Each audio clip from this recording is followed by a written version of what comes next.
Now I want to explain part that is not related to MySQL at all. It is just general feature of this program. And it's not related to security.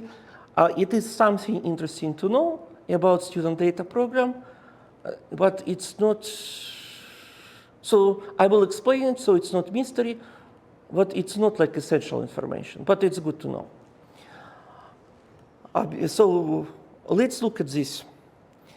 It is running on localhost 8080, and you probably realize it that when you go to home, there is a button, there is a link called change own password. Okay?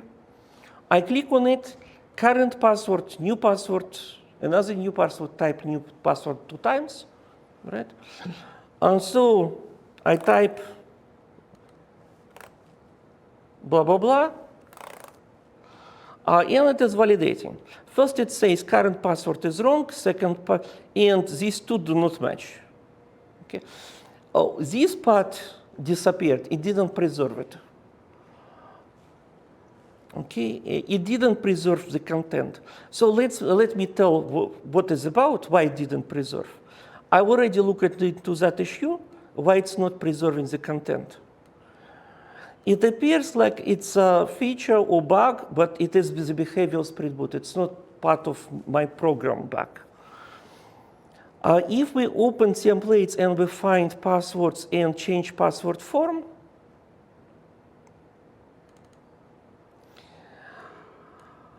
I use it input as type password, so that it's not clear, it's not visible what I type. So it shows ... If I just delete with type password, and restart the program, previous input won't disappear, but it won't be shown as ... You can experiment. You can delete this from template, this part, and you will see that Spring Boot will not clear input. It will be what I previously typed. I don't know if it's a bug or feature, but this is behavior. If you want to specify it as a password, it does not preserve it in output again. So I don't know. This is behavior. And you can, if for some reason you want this to be preserved, you just delete these pieces. And it will preserve it. But bottom line, what do I have here? It knows that what I typed is not current password. And it knows that this didn't match, right? And if I leave it as it is and click change password, now it knows that it's missing. So it's doing validation, right? Where these messages are coming from? These messages coming from the standard place. It's coming from application messages properties. This one, missing current password. Your current password input is wrong. Your new password is left empty, blah, blah, blah. So these messages. I use it validation framework in order to validate this input. And when I go to my controller, password change controller, and then password data controller. When I receive data from the form, update password. I set validated, and this is password change form. So it appears like I'm calling the framework, and indeed I'm calling the framework, validated. But I cannot specify constraints the usual way. Why? Remember how we can specify constraints in student form. In student form, constraints were specified directly in the class, right? So student form, where it is, in model, student form.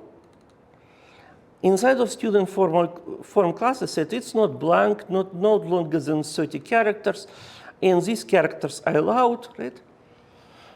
So we can specify constraints on top of the names inside of the class. This will drastically fail if we want to validate password change option. One of them, you cannot specify constraint for your current password because it's different for different users, right? So you cannot hard code what is current password. Obviously, it won't work. Also, in this form, it's also cross-validation. When they don't match, you have to compare two different inputs, right? So the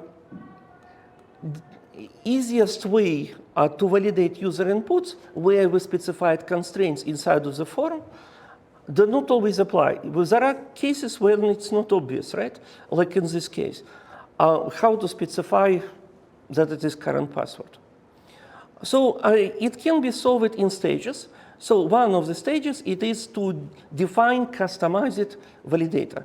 So it is not validator generated by the library based on the constraint, but customized. You have to write code for it. And this is what I did. In password controller, I call validator, but it is not automatically generated. It is specified here at the top. In init binder,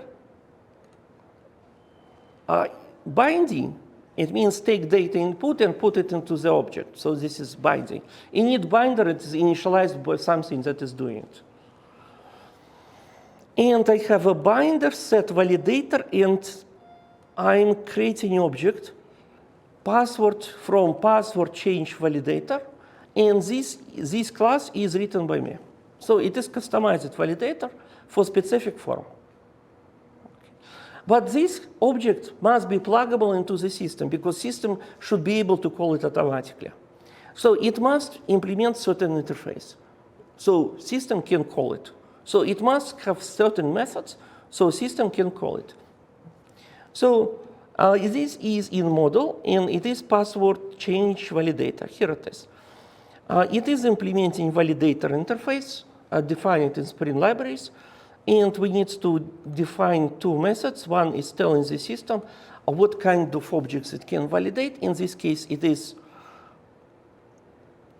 class password change form, or anything inherited from it. Assignable from it means inherited from. Okay. And a validate method that will be called in order to validate this object. So this would be object constructed from the input. This is where you put arrows. And after this, you cast object into password change form object, because you need to access data from it.